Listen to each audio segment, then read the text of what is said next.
On va lire le hadith du jour. Selima, c'est quoi le hadith du jour? Aujourd'hui, le hadith, c'est l'intention du croyant est plus vertueuse que son action. C'est quoi déjà l'intention? Alors l'intention, c'est un état d'esprit. C'est l'esprit de l'action. C'est ce qui anime la pratique et de la soumission à la volonté divine. D'accord. Et comment une simple intention peut être plus importante que l'action elle-même? Le Coran, il nous met en garde en fait il met en garde ceux qui œuvrent sans intention pure ni sincérité et qui s'illusionnent en pensant bien agir alors qu'ils seront les plus grands perdants le jour dernier en fait. C'est pas la quantité des actions qui est importante, mais c'est la qualité qui va peser en fait dans la balance ce jour-là.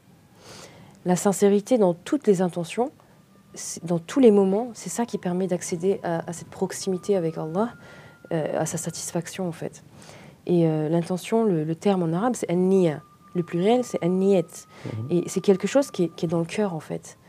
L'intention, c'est un objectif, c'est un but, c'est ce qui te motive à passer à l'action en fait. D'accord, donc l'intention et la sincérité, c'est lié en quelque sorte.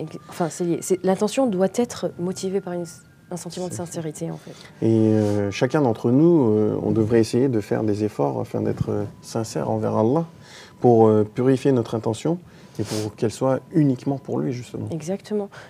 Alors, certains oulémas estiment que si on accomplit les adorations, les ablutions, le jeûne, etc., pour un but thérapeutique, pour se rafraîchir ou autre chose... C'est cette intention-là qui sera prise en compte et non l'intention envers Allah, c'est ça? C'est ça.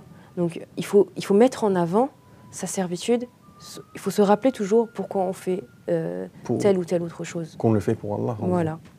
L'intention en islam, ou bien donc an-niyya, ça a une importance prépondérante en fait. Et quand l'intention est bonne, l'œuvre l'est aussi. Tu vois, si ton intention est bonne, l'œuvre est bonne. Par exemple, je sais pas, tu m'apportes un verre d'eau, ça va me toucher, même si par exemple, admettons, je jeûne, je te dis ah non, je peux pas, je jeûne. L'intention est bonne, donc ça va quand même me toucher, même si je peux pas bénéficier de ton service. Tu vois. Effectivement. Mais puisque l'intention, elle est pure et l'action, elle est sincère, c'est les voies de la délivrance et du salut. Qu'Allah nous préserve des mauvaises intentions et nous guide vers le bon chemin, Inch'Allah. Amin, amin. Tu sais, Hoja Effendi aussi, il dit que l'intention, c'est un facteur exponentiel en fait. Genre, il explique en fait que dans l'histoire de l'islam, des communautés ont eu des vies très longues par rapport aux nôtres. Et du coup, ces personnes, elles ont pu réaliser plus de hasanat que nous. Donc, en quelque sorte, on est déséquilibré. On n'est pas sur un même pied d'égalité. Et Hoja Effendi, il dit que la niya, elle est tellement importante en islam que ça te permet de rattraper toute cette différence en fait. Ta niya, elle va multiplier par 1000, donc